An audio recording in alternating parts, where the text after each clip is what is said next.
Good morning and welcome to our program this morning. We'll be talking about instability and violent extremism in West Africa, a topic we have discussed on previous occasions, but we believe it's time to revisit that topic because it's always relevant. Here this morning, hosting our program, moderating our program is Ambassador Charles Ray, who is also the chair of FPRI's Africa program.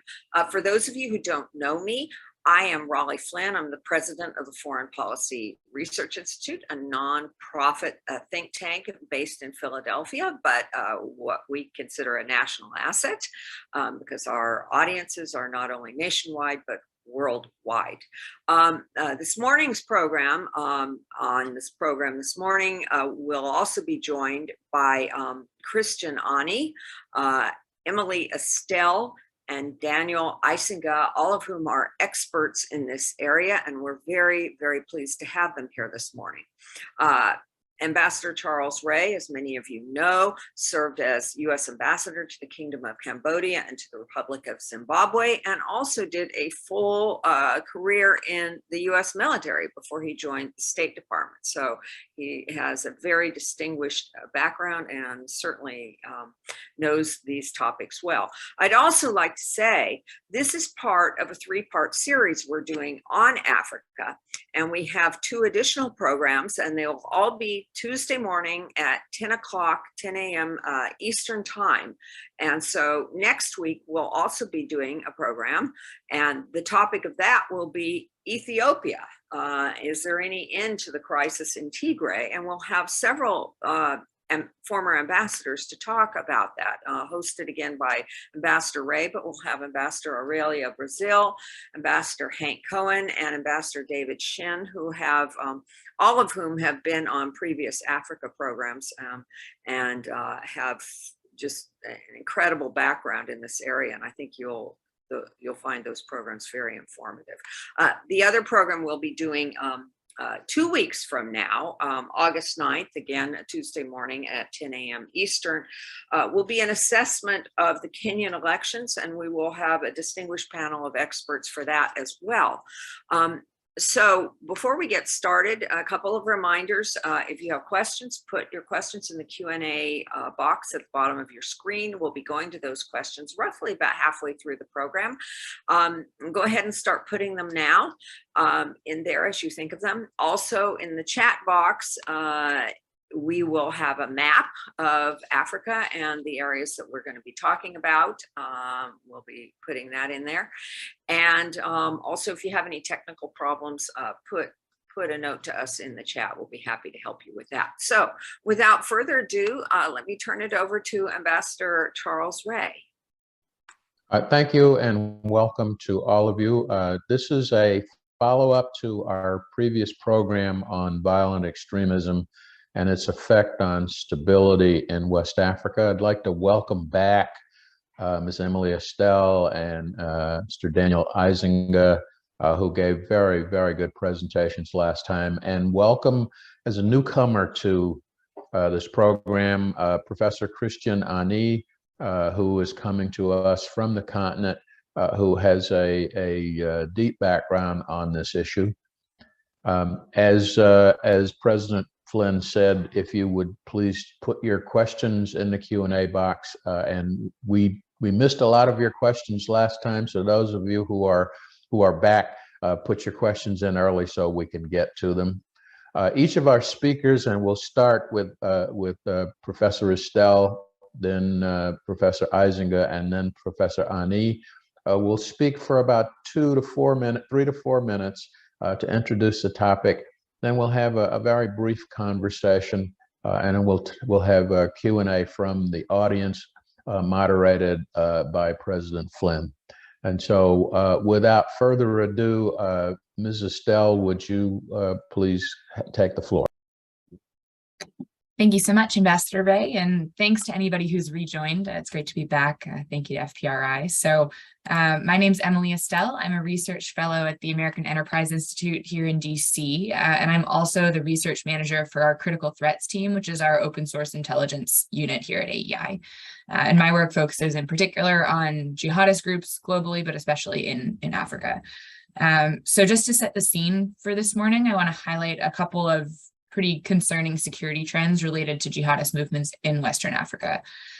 So first, starting looking at the Sahel and in Mali, it's clear that the security situation in Mali is deteriorating, and it's actually deteriorated quite a bit since I was last here to talk about it. So one group in particular that I'm sure we'll discuss a lot today is JNIM or JNIM, you'll hear both, which is the Al-Qaeda and the Islamic Maghreb affiliate that's active in Mali and Burkina Faso.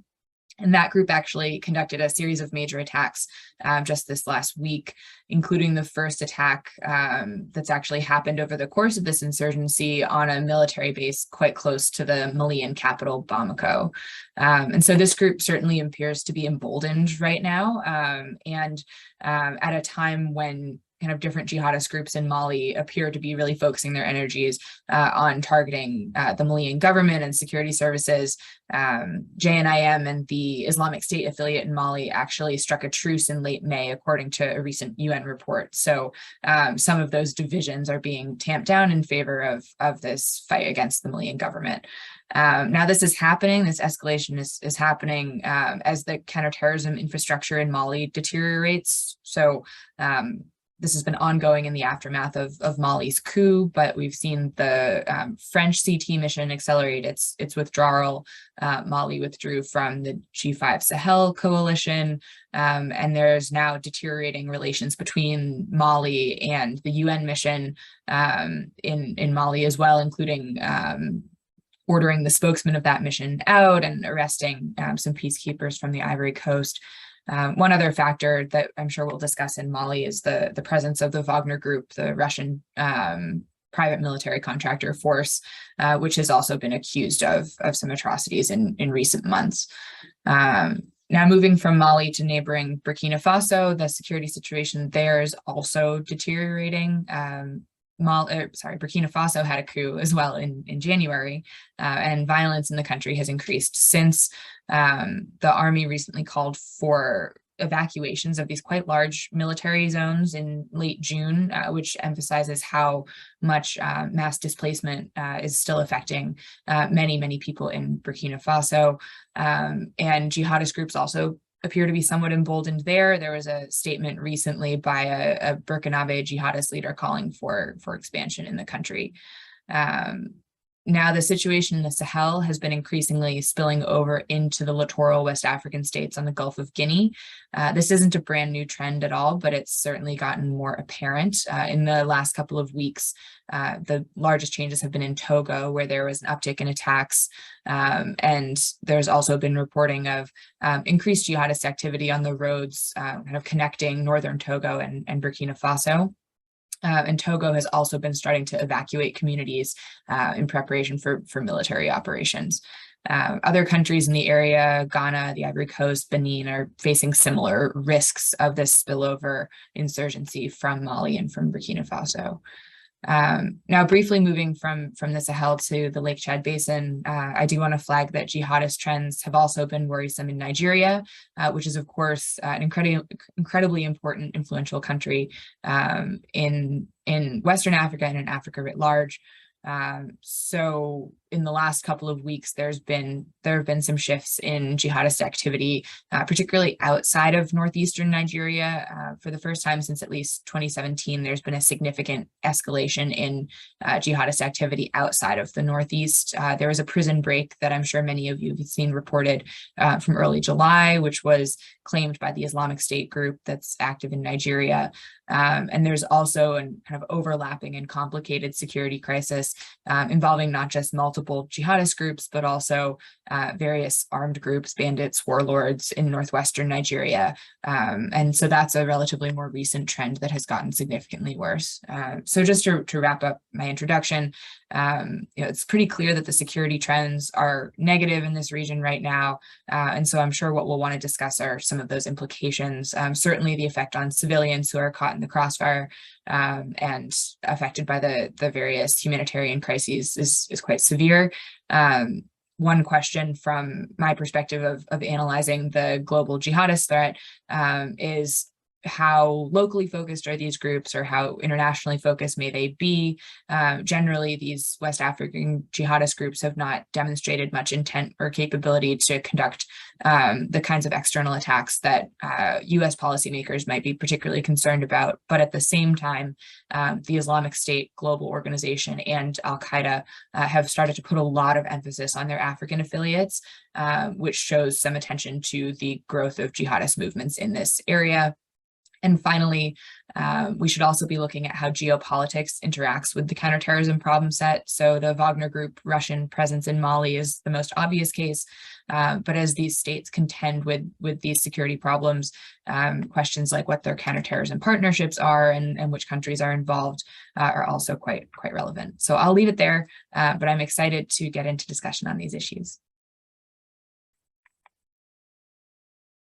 Professor Eisinger. Thank you very much, and thanks for inviting me back. Yes, I'm Dan Eizenga. I'm the research fellow at the Africa Center for Strategic Studies. In a previous life, I was a PhD student focused on democratization processes in the Sahel, and so it's been a whirlwind of research for me covering this region. And trying to get my head around this. And Emily did such a wonderful job of hitting all of the major recent trends for the jihadist movements that I think maybe I'll leave that for questions. But allow me, if you will, just to put some sort of general trends for the Sahel region, focus specifically here on sort of Mali, Niger, and Burkina Faso, that theater of conflict. It's been deteriorating at a faster rate than any other region in Africa. So after nearly about a decade of conflict since about 2012, we've seen violent events in this part of the Sahel surge. And in the last 2 years, we've seen it increase the number of violent events by 140%, so more than double over the last 2 years. This includes militant Islamist group violence against civilians in the Sahel. It represents 60% of all such violence in Africa. And it's projected to increase by 40% in 2022, given the most recent data from the Armed Conflict Location Event Database Project. The uninterrupted escalation of violence has displaced more than 2.5 million people in just this small part of the Sahel. It's on pace to kill more than 8,000 individuals in 2022. Of that 2.5 million people displaced, roughly 1 in 12 Burkinabe citizens have been displaced. And so it's really touching just a huge number of people. That's all happened while government control over this region has greatly diminished, revealing an inability to sustain pressure on militant Islamist groups. And an inability to provide protection and security for communities. So Sahelian security forces have suffered really heavy losses as they've tried to take the fight to the different militant Islamist groups and been unable to maintain a security presence throughout the region.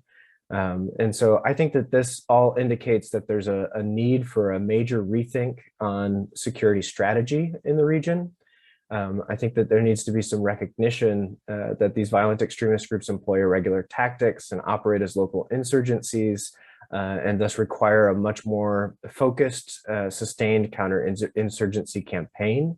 This would require sort of elevating the focus on a more integrated, mobile, and of course, a population-centric approach to how the armed forces are engaging with communities and trying to develop a strategy of counterinsurgency. There are some more technical aspects to this as well. For example, focusing on enhancing their logistic abilities, as well as their air support capabilities, building things sort of like medevac teams, things that can support the security forces so that they're able to sustain that presence. But at the most important, the most imperative part of it, I think, is building positive relations with local populations. It's not just a question of morality or legitimacy or human rights. It's a question of weakening support for insurgent groups. And so this is a trend that we need to see change, and one that hasn't been moving in a positive directions, particularly since the coups. We've seen that the alleged human rights abuses against civilians in the Sahel by armed forces, by government armed forces, have increased during this time. We've seen some of the worst massacres on record throughout the region. And that's all happening while militant Islamist group violence against civilians is also increasing. And so we're really seeing that civilian communities are the ones that are suffering the most at this current juncture in the conflict in the Sahel. And so there needs to be a significant change in the overall strategy of regional governments to confront this threat. Some have argued that there's a tendency, I would say that there's a tendency for some to conclude that jihadist threats in Mali and Burkina Faso show that there's a trade-off between democratization and security. They point to the recent coups, they point to the very visible public displays of disillusionment and discontent with the civilian governments of those countries that were overthrown by the coups. And they argue that these are signs that democracy is not working in these contexts.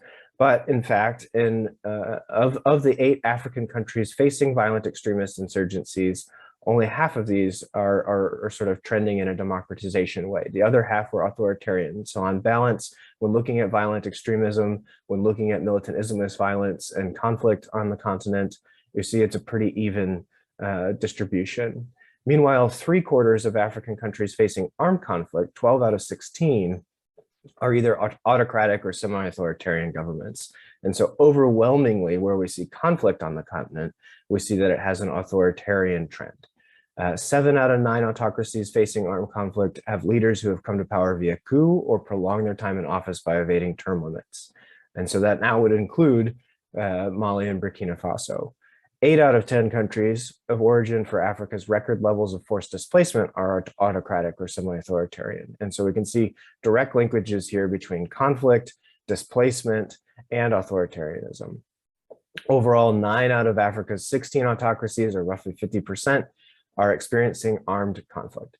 None of Africa's established democracies, by comparison, are in armed conflict. And so it's just the empirical evidence that supports the connections between democracy, democratization, and security are very strong. There are obviously many factors that make it a much more complex situation, as we can see in the Sahel with all of the different moving parts. But it's also clear that when you have a resurgence of military government, that these things very rarely, if ever, I would argue there's no empirical evidence of military governments being successful in state building, expanding government presence, successfully protecting communities in a way that restores prosperity for their livelihoods. The argument is there that they can, and even though that argument is there, it rings very hollow. And we've seen this in the Mali case in particular, where the junta has made just promise after promise after promise of restoring security, but these promises continue to ring hollow. They justify their activities by saying that the security situation is growing and getting better. They argue that the military is in a position of a montée en puissance, a sort of rise in power.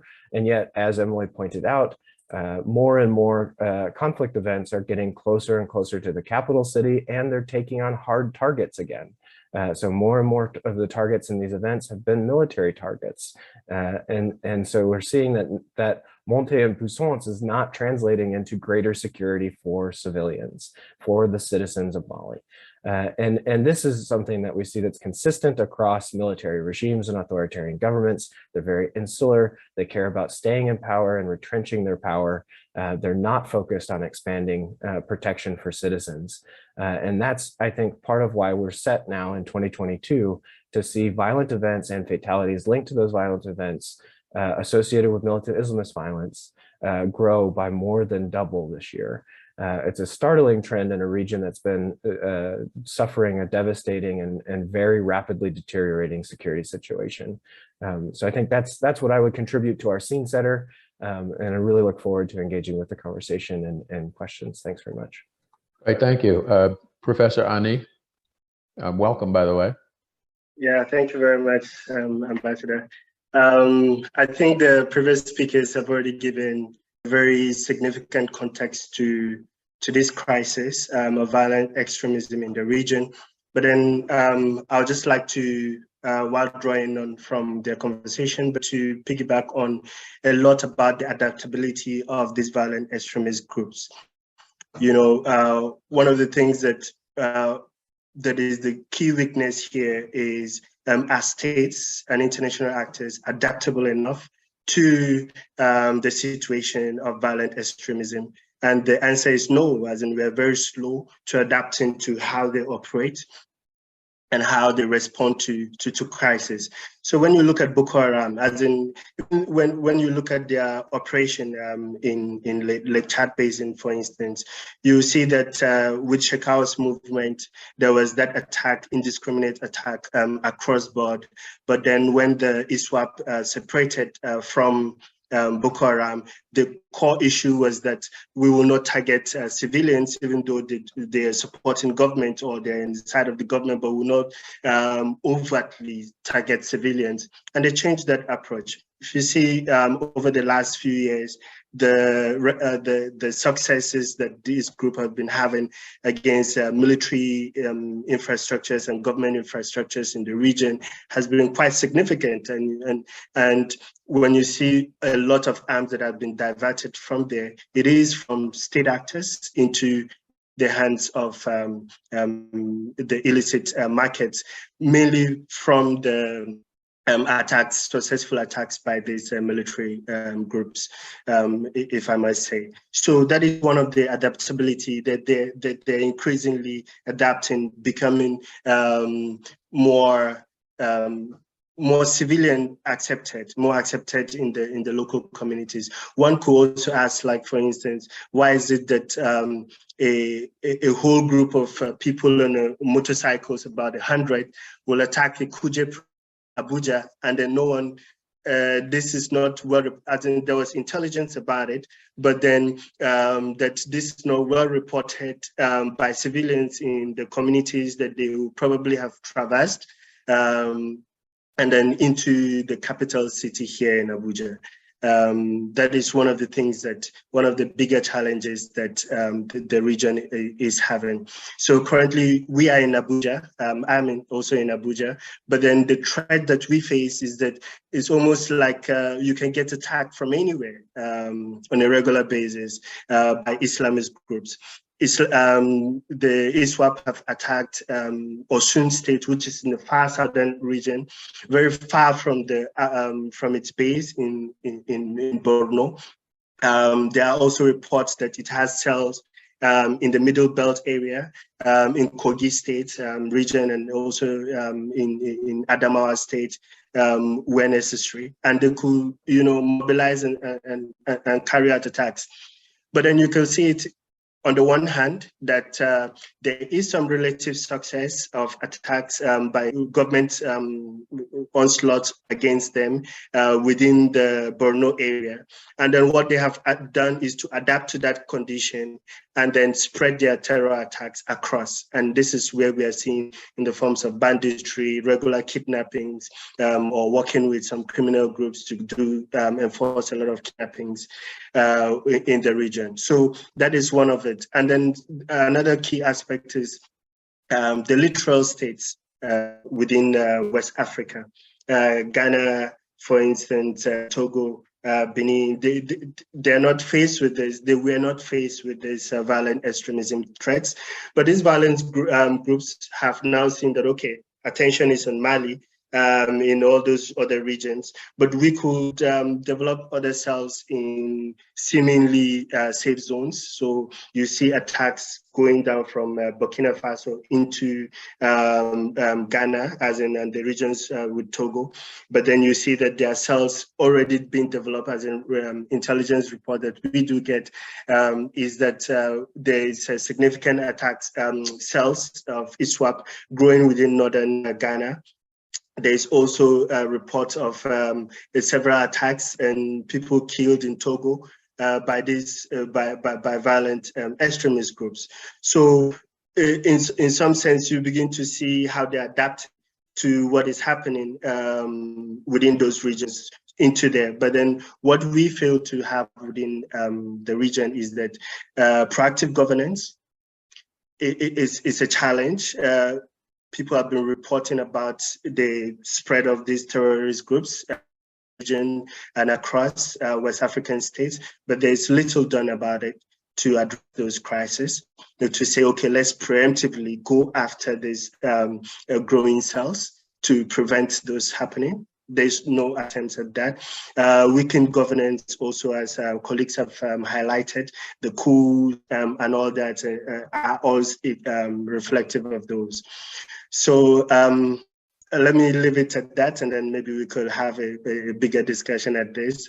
Sorry, colleagues, I couldn't introduce myself at the beginning. My name is Christian Ani.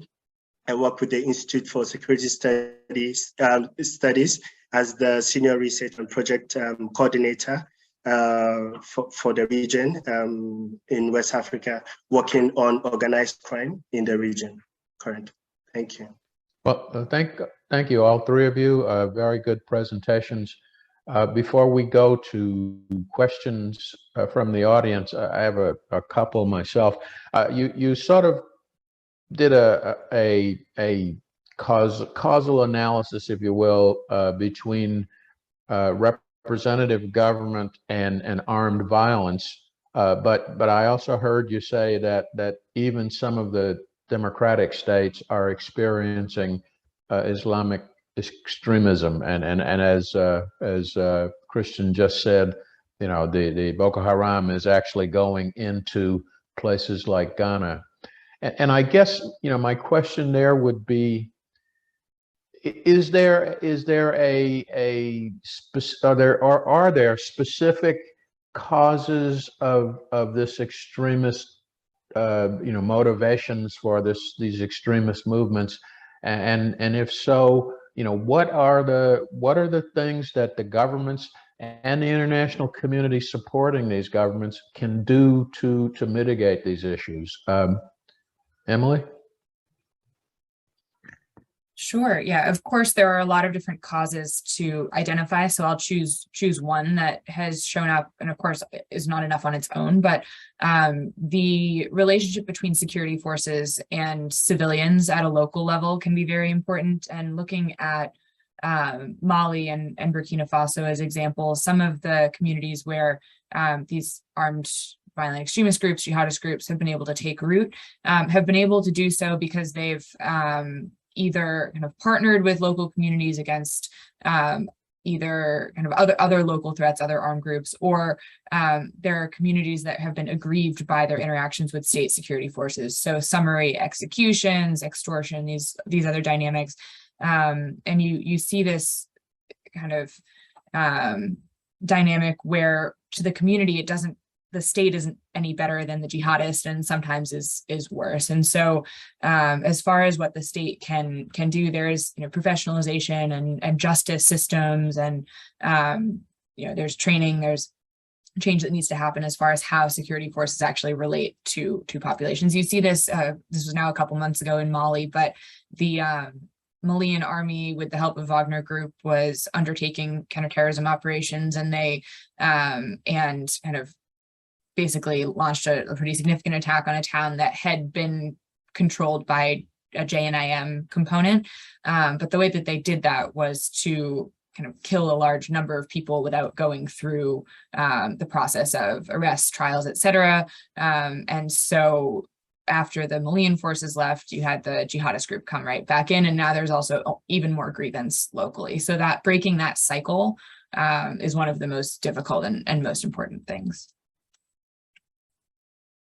Daniel, you'd like to add something to that? Sure. I think what I'll add, in particular, thinking about motivations behind JNIM or JNIM, is just that when we talk about JNIM, we're really talking about many different groups coming together under one banner.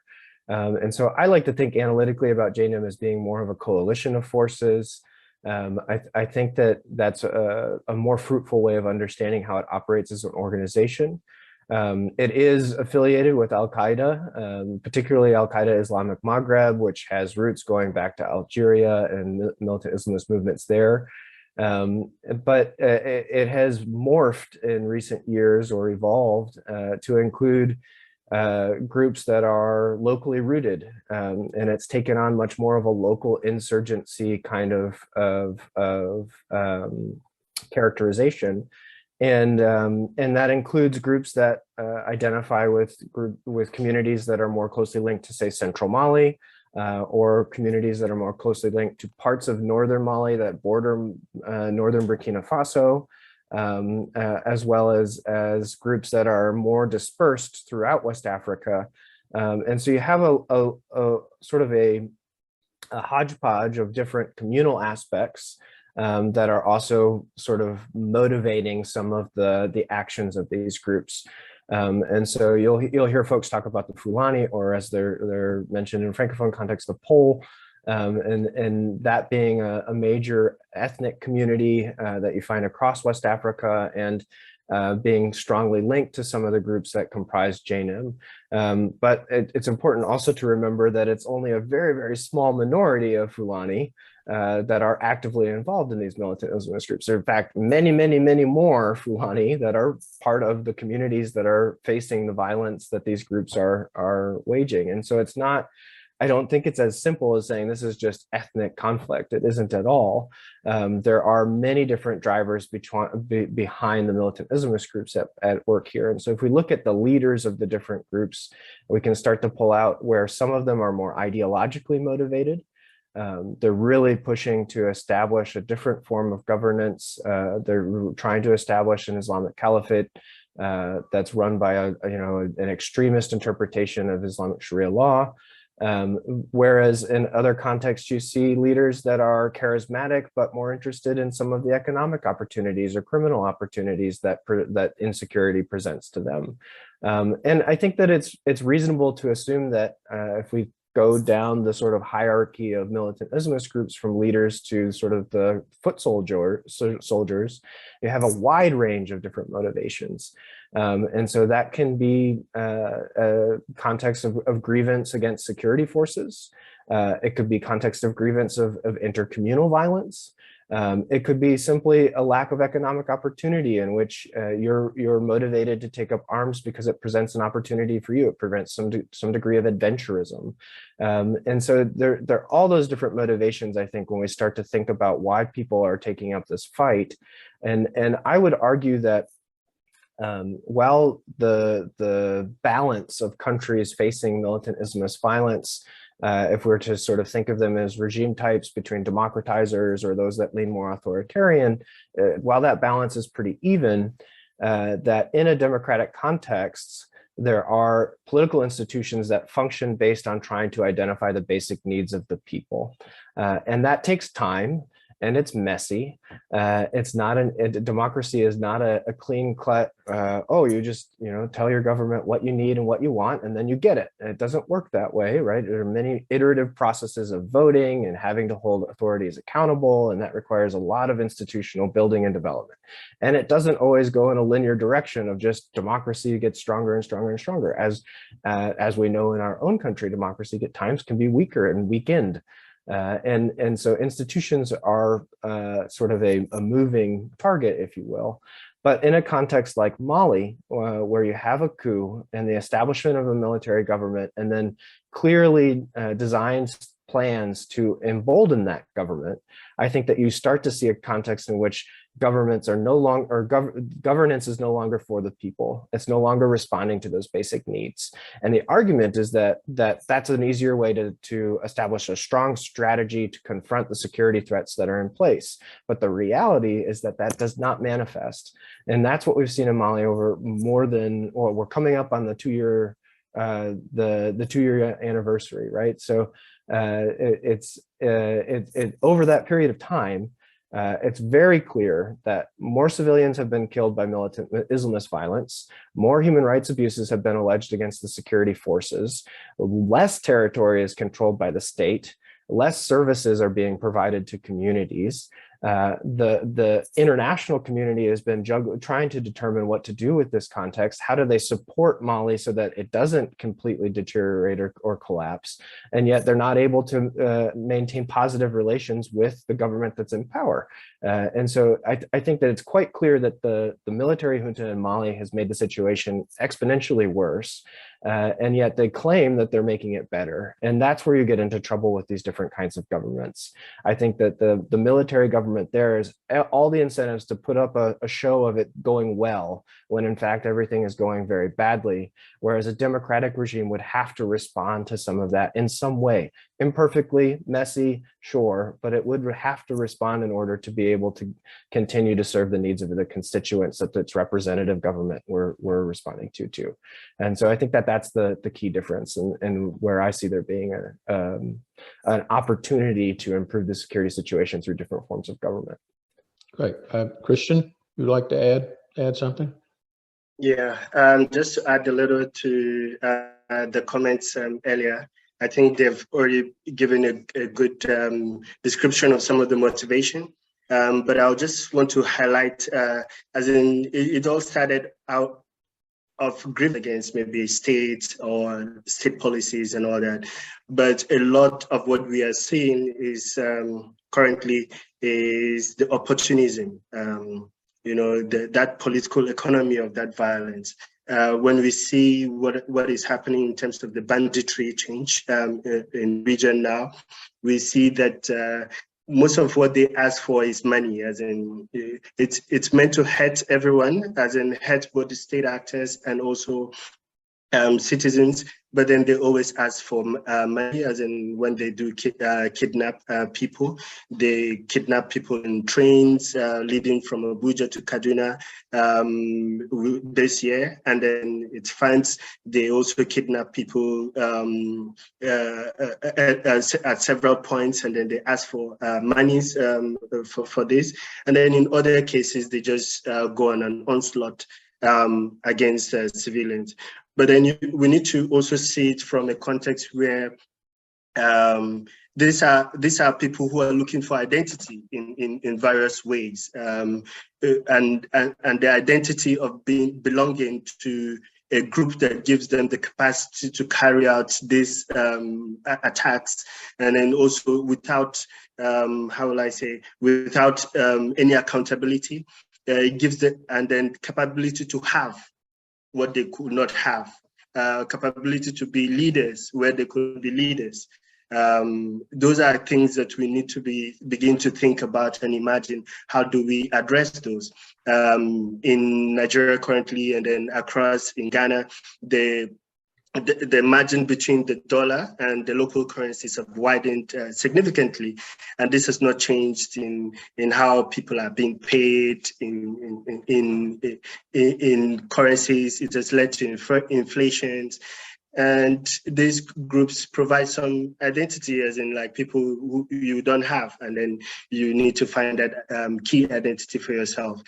In the region, especially for littoral states, as you mentioned, Ambassador, countries that have not experienced this, for instance, Ghana, and then going into Benin, Togo, what is happening is that they have developed this Accra initiative, where they're supposed to ramp up effort across the coastal countries to address issues of violent extremism and also crime in the region. But what you see is that this initiative is very wobbly. The Secretariat, we were searching for where the Secretariat is. At some point, it's in the offices of the government, and there's really no significant action taking place until you begin to see significant attacks and more violence in the region. Before that, you will see that Accra initiative is significant, just as the G5 Sahel was, and then until at some point before they established the Joint Task Force. And then for me, a lot has to do, there's information sharing at several points, intelligence gathering at several points, both within the military and police. But for me, what is key is the mindset change. As in this, the political leaders or people who are the realm do not see that they are attacked. They do not see their involvement in the whole thing. They feel that, okay, anyways, they can provide some security here and there and nudge people to do what they could do, whether they do it or not, but to give that strong governance mindset of this has to be done, it's not there. the attack against Buhari's convoy and also at the Kuje prison kind of changed that. But then with the electoral climate we have currently in Nigeria, it doesn't look like there will be much more response until we have a new leadership and a more proactive one. Thank you. So we don't miss questions from the audience today, though I have several questions I'd like to ask. I'll turn it over to President Flynn to moderate questions from the audience. Thank you very much, Ambassador Ray, and thank you to our panelists for a really interesting discussion. We have a lot of questions, so I'm going to ask you to keep your answers pretty short when we go through these. But the first one mentions the Global Fragility Act, the GFA, which was passed by the U.S. Congress, and it mentions West Africa was named as a focus region within the GFA, specifically focusing on Ghana, Cote d'Ivoire, Togo, Benin, and Guinea. A couple questions. Why were none of the countries discussed, Mali, Burkina Faso, Niger, Nigeria, why weren't those named in the GFA? And what, second part, what regional initiatives to be developed under the GFA would be beneficial for the issues that you've raised, this growing influence of radical groups? So I don't know who would like to take that question. I'm happy to start just briefly. Sure. As to the first question of why Mali and Burkina Faso, for example, were not selected, the GFA, in my understanding, is really aimed at conflict prevention and preventing the expansion of violent extremism. And so I guess the unfortunate short answer is that Mali and Burkina Faso have already crossed a threshold where they're kind of in a different scope. And there's actually some reporting on what was that 2019 to 2020 pilot project that was meant to happen in Burkina Faso that was modeled on what the GFA was meant to be, that unfortunately didn't really take off for a bunch of reasons, including bureaucratic challenges on the US government side, the COVID pandemic kicking off, and how rapidly the situation changed in Burkina Faso. So I do think the West African littoral states are good candidates, but I think time is of the essence in some cases where there's already some of the spillover violence. And so the idea of what preventative programs are the right call is a little bit tricky, but I do think there are specific areas of vulnerability that have affected the littoral states. One of them is security in national parks, for example, where you have these large cross-border national parks where you have not just jihadist groups, but various kind of criminal actors with a lot of influence. And so that's one area where I would focus that, because I think that dynamic is important in facilitating this spread. Mm-hmm, mm-hmm. We have another question based on historical democratic support for West Africa. How will the current trend in extremism affect the West African coastal countries, specifically those with democratic tendency? Daniel? Sure, I'm happy to respond to that. I think I would first say that I think that support for democracy remains very high across the board, whether they be the coastal countries or Burkina Faso or Mali. At the end of the day, there's still a popular desire for democratic governance. The risk, I think, for the littoral countries is that they may find themselves in a situation that's like 2017 in Burkina Faso, where you have some limited activity of militant Islamist violence in areas of the country that are seen as very peripheral to the central government. I did a little bit of research at that time in 2017 in Burkina Faso, where I went up to a town called Dori, which is in a region called the Sahel region, but it's a region of Burkina Faso. And it was very close to where sort of the epicenter of violence is today. And authorities at that time were saying, you know, it's very hard to distinguish between the militant Islamist groups, criminal groups, you know, who's an opportunist here versus who has an ideological project. And we just don't really see this as being a Burkinabe problem. You know, we're close to the boundaries of Mali and Niger. There's a lot of fluid activity. There's always been a lot of smuggling and other kinds of illicit networks going on. And you know, yes, the security situation across the border in Mali has gotten quite bad, but it's still manageable here. And I think that what they underestimated was how quickly that situation could evolve, especially if there wasn't a government presence there to shore up support within communities. And I think that that's the risk for the more democratic leaning countries in West Africa, is that they may look at these sort of peripheral communities, countries that are close to the borders with Burkina Faso, in the sort of northern territories, far from the large coastal cities. And they may think that, well, you know, these are far away. They don't really pose a threat. The degree of instability is very, very minimal. We're talking about a handful of attacks over the last year. And so they may underestimate how quickly that situation could change in those northern communities, particularly if there isn't an effort to increase government presence and services. And all of that, I think, boils down to building trust between the government and communities.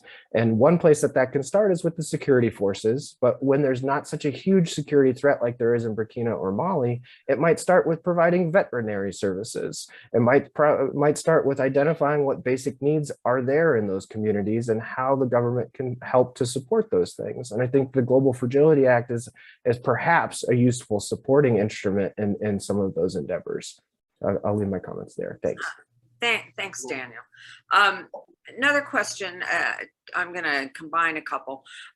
Have any links been found between jihadist groups and the nomadic pastoralists with large livestock herds in the Sahel who move south into farmlands annually, resulting in violent clashes between pastoralists and farmers, for instance, in Nigeria? They increasingly move into national parks and other protected areas, such as Benin. And I'm going to combine that. So first, a question about any context with jihadist groups and nomadic pastoralists, as well as, are there any known affiliations among jihadists and similar groups across the African continent, such as those in West Africa and Al-Shabaab in Somalia? Is there any centralized coordination? Christian, do you want to talk about this? Yeah, just to say, it's a lot of debates that people are currently having about the links between ISWAP and also the nomadic groups. We know that there's a lot of grievances also within the nomadic group, the pastoralists, relating specifically to how their livestock have been treated, let's say in the southern part of the country and all that. And you see a lot of, there's been a lot of attacks by these nomadic groups against the communities in those regions. And there's always that link to the jihadist aspect. But then when the jihadist nomadic link grew in prominence is the whole issue of banditry. When we see that what is happening in terms of banditry, you see that it's both not people who are classified as coming from the Fulani sects, which is not often the case, but then the linkages it just has to do with the ethnicity of the people who are carrying out this banditry, a lot in that regard. But then if you see, if it's people who are still in active nomadic activity, they have a lot to lose also when you come to think about it.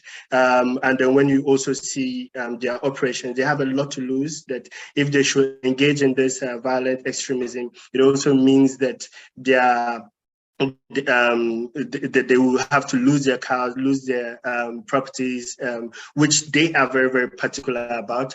So a lot has to do with maybe those who have perceived grievances, but coming from this ethnic group of pastoralism, or the Fulani ethnic group, that have now seen that the system of governance is not rewarding to them, and then they engage in this. But there is a lot of linkages between this jihadist group and those who are traditionally known as nomadics.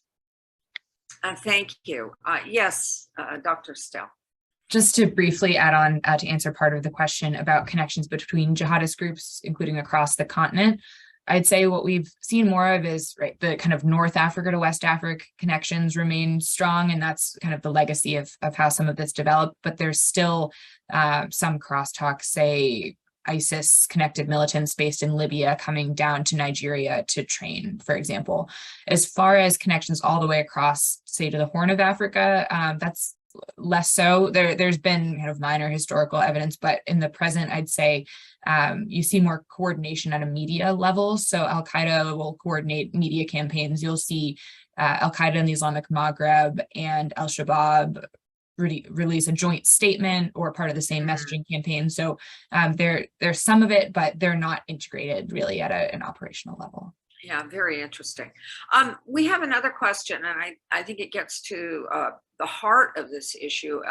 The question is specifically about Nigeria, but I think we can think about it more broadly as well. And it's, do you think government security forces need more resources to counter insurgent groups, or would financing be better invested in civilian solutions that focus on addressing the underlying causes of insurgency? As civilian solutions have an impact on the long term, are they enough, or do they need to be supported by a better resourced, coordinated military response? So this is almost a chicken and egg kind of question, I think. How do you go to the underlying issues, or do you go to, tertiary, killing it off when jihadists emerge? So complex question. I don't know who would like to take a stab at that one. Christian. Yeah, let me just give it a stab in terms of contextualizing that responses from the government at this point is totally fruitless. It's not meaningful to have. There was a lot of talk about provision of financial support to have satellites up for imageries to get where bandits are. Then you carry out attacks. There's also a lot of talks about equipment, attack helicopters to go after bandits. But Nigeria has some of those, and there's a lot of equipment from the country that they could use to attack. Just recently, we heard that the former Army Chief of Staff, in his residence, there were several stash of currencies found in there. What is it doing there? Was it something that should have been used for military purchases, but then he didn't use it for that, and then it's ended up in private coffers. So we face a situation where we get a lot of funds for government officials, but then it's not being used appropriately. But then it's needed in that front, as in not to say that it's not needed, but then I think a rethink has to come forward in pressing whether they're collecting loans or what, how do they use those funds for more civilian support,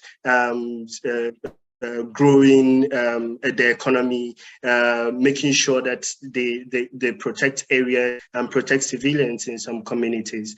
I will see it as that more than providing more ammunition that we have been speaking about since the rise of terrorist challenge in the country. Thank you. Yes, Daniel.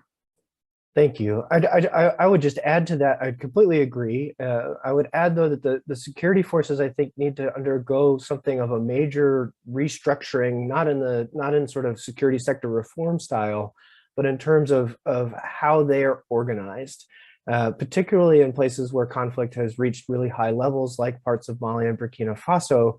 I think there needs to be a move away from sort of conventional either conventional warfare models of the security forces, or away also from sort of the special forces, more high-tech toys, and attempts to sort of leapfrog in a technological sense.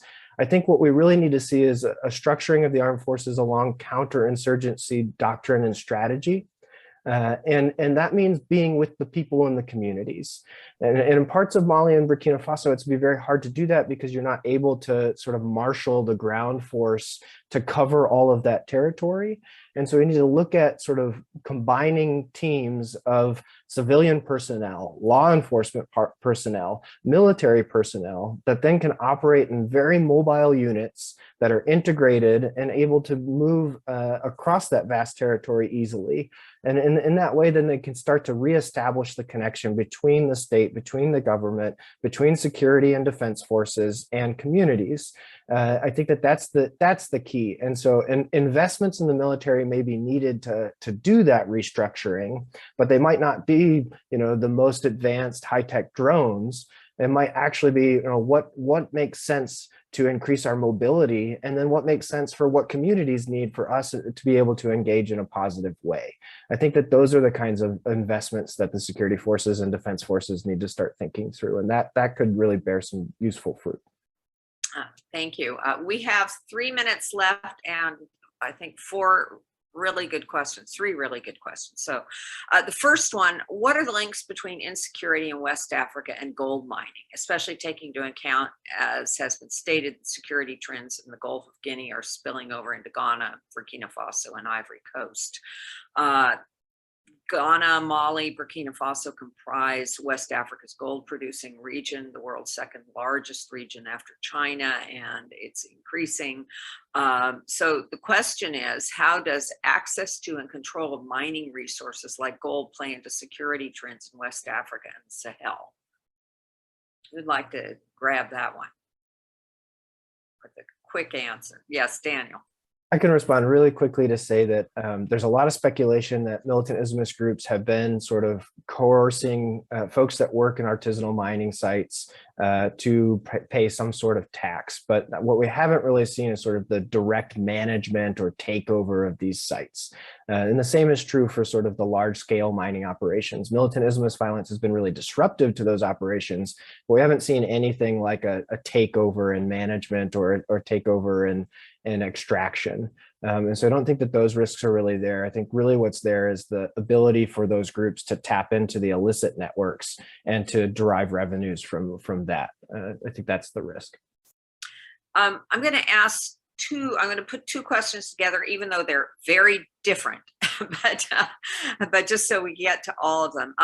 A question, JNIM and ISGS, how are they managing to pay their fighters? If so, how much are they typically being paid, and how regularly? What might our response be? So a question about JNIM and ISGS, how do they pay their fighters? A second question, and I can't believe this hasn't come up till our last question, is the Wagner Group's involvement in West Africa not being negatively impacted by the Ukrainian war? Is it possible that Mali might yet revisit cooperation with the EU, UN? So I got those two very different questions. So I'll throw it out. Emily. I can speak to the Wagner question. So yes, interestingly enough, the Wagner deployment seemed to remain steady, at least last time my information was accurate. So it could have changed within the last week and I've missed it. But yeah, the Wagner deployment stayed there. I track Libya also. There had been some move out of Libya, but not of Mali, which was an interesting indicator of prioritization. And then just to close that on Wagner, I do think the Ukraine war puts a limit on how much more Russia could be involved, but I also think that the Malian junta, as it currently stands, is not going to change its relationship with the EU. Something would have to change at the national level in Mali. Okay. Other questions? Daniel, Christian, on how fighters get paid? Yeah, so reports from here is more or less on the loots. They're paid through the loots and also taxes for civilian communities, as in a lot of civilian communities are made to pay these fighters. It will be hard to quantify how much specifically that each fighter is paid on a regular basis. But then the source definitely for financing this, the fighters and the groups is really from the loot, and then but more or less on the tax. There's a lot of fish tax in Borno, for instance, people cultivating there. Also, those who are allowed to farm, or those who have the courage to farm, also do give their produce to these militant groups as form of tax. They do also drop leaflets in communities, informing them that they are coming to take specified amount of things, and then that the community should make it ready. On the one hand, it has to be a choice between making that ready or going to report to government forces who take ages to respond and not easily, who also have a taxing system that they also work with, but they are not taxing the communities. So this non-state actors become the actual government in terms of security, and they don't attack those communities that fail. Thank you. And we have unfortunately come to the end of our time. It's the first time in the history of these events for FPRI we have gotten through every one of the questions, and we're only 2 minutes over. So thank you to our panelists. Fascinating discussion about a really important topic. And thank you to Ambassador Ray for putting this together and hosting. So, and to our audience, thank you for joining us, and thank you for your support. And I hope to see you for the following 2 in this series a week from this morning at 10 a.m. Eastern Standard, Tuesday next week, and then again on August 9th. See you then. Bye.